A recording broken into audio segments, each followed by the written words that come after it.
21 days of consistency. कारण माझी स्वप्न माझ्या बहाण्यांपेक्षा मोठी आहेत. स्वप्न पाहणं सोपं असतं, पण त्यासाठी उठून काम करणं सगळ्यात महत्त्वाचं ठरतं. मंडळी, पुढचे 21 दिवस कितीही व्ह्यूज आले तरीही रोज एक व्हिडिओ पोस्ट करणार म्हणजे करणार.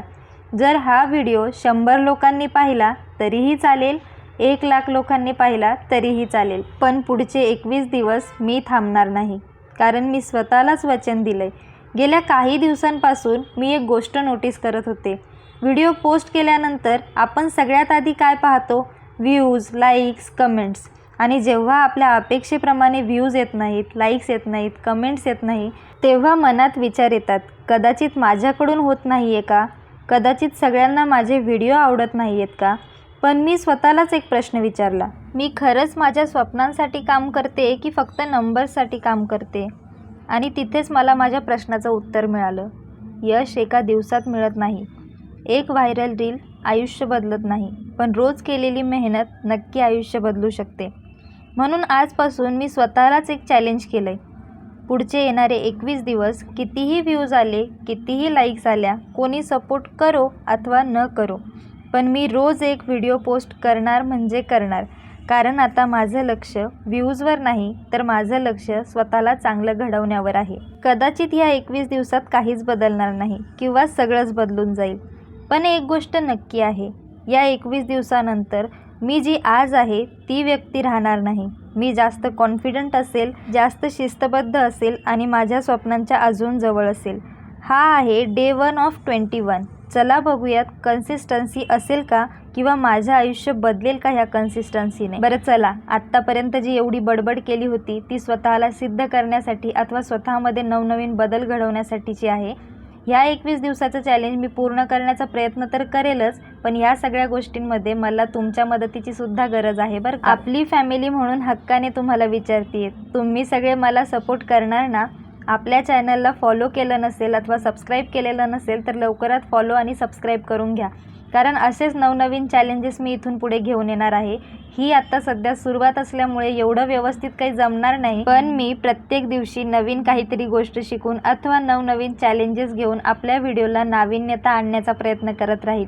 पण ह्या सगळ्यासाठी तुम्ही मला सपोर्ट करा. बरं, पुरे झाली आता बडबड. खूपच बडबड झाली नाही का?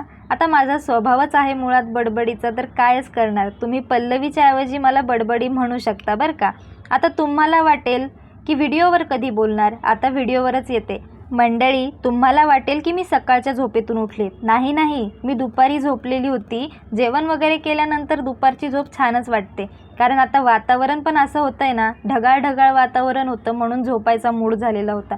दिवसभर व्हिडिओचा विचार करत बसले होते की काय व्हिडिओ बनवू, कसा व्हिडिओ बनवू, पण म्हटलं चला आधी एक झोप घेऊन घेते, त्यानंतर फ्रेश होते. मी झोपेतून कधीही उठू द्या, पण फ्रेश झाल्यानंतर पहिली गोष्ट मला लागते ते म्हणजे पाणी. मी पाणी भरपूर प्रमाणात पिते, त्यामुळे तुम्हालाही सांगते, जेव्हा कधी तुम्ही झोपेतून उठाल ना, तेव्हा सगळ्यात आधी पाणी पित जा, कारण बॉडी डिहायड्रेट होऊ द्यायची नाही अजिबात. आता सगळ्यांचं लक्ष पाण्याकडे कमी पण आजूबाजूच्या पसाऱ्याकडे जास्त गेलं असेल. हो मंडळी, पसारा भरपूर झाला आहे आणि तोच आवरायला घ्यायचा आहे.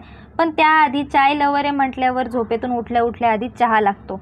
म्हणून मी संध्याकाळचा चहा करायला घेतला होता, कारण पावसाचं वातावरण झालेलं होतं. पावसाचं वातावरण झालंय म्हटल्यावर चाय तो बनती आहे ना. आता चहाचं महत्त्व तेच जाणू शकतात जे खरेखुरे चाय लवर आहेत. माझ्यासारखे तुम्ही देखील चाय लवर असाल तर कमेंट बॉक्समध्ये चाय लिहायला विसरू नका बरं का. चहा खूपच लागतो असं नाही बरं का मला. सकाळ संध्याकाळ दिलात तरीही चालतो किंवा दिवसभरात एक टाईम चहा दिलात तरीही चालतो. असं काही नाही आहे की भरपूरच प्रमाणात मी चहा घेते. जास्त चहा घेणं पण चांगलं नाही ना. एकीकडे चहा उकळतोय तोपर्यंत मम्मीशी फोनवर बोलायला घेतलं. मम्मीला म्हटलं, मम्मी संध्याकाळ झाली, तू चहा बनवलास की नाही? तिकडून मम्मीही म्हणायला लागली, अगं ताई जस्ट चहा बनवला बघ. पण आता तिला कोण सांगणार, ती तिकडे दुधाचा चहा पिते, इकडे मी काळा चहा पिते. नेहमीसारखीच टॅगलाईन लावायची बरं का. मला काळा चहाच आवडतो म्हणून मी काळा चहा घेते. काळा चहा पिलेला शरीरासाठी चांगला असतो ना. हे सगळी कारणं खोटी आहेत बरं का. दुधाचं बजेट नाही आहे हे सांगायला लाज वाटत असेल ना. मला बिलकुल वाटत नाही बरं का. सध्या आपलं दुधाचं चहा पिण्याचं बजेट नसलं तरीही काळा चहा पिण्याचं बजेट आहे. गुळाचा चहा घेतल्याने आयुष्यही सुदृढ राहते आणि चहाची तलबसुद्धा जाते. मंडळी, तुम्हाला सांगू इच्छिते, आपल्या बऱ्याच व्हिडिओमध्ये मी तुम्हाला चहा घेताना दिसली आहे. मंडळी, मी गुळाचा चहा घेते बरं का. त्यामुळे जास्त काही हानिकारक नाही आहे. असं म्हणू नाही शकत की हानिकारकच नाही आहे, पण थोडंफार चीट तर चालतंच. उन्हाळा, हिवाळा, पावसाळा, वादळ असो वारे असो, चहा काही सोडायचा नाही. पण असा मोसम झाल्यानंतर चहा घेतला नाही तर काय स्पेशल केलं ना. ह्या वातावरणाचं सांगायचं झालं तर बेस्ट कॉम्बिनेशन म्हणजे चहा आणि पाऊस. खरंच सांगते, यासारखं कॉम्बिनेशन नाही कुठलं. बरं, व्हिडिओ इथपर्यंत पाहिलाच आहे तर लाईक करायला विसरू नका, शेअर करा, सबस्क्राईब करायला विसरू नका. नवनवीन व्हिडिओ घेऊन येईल.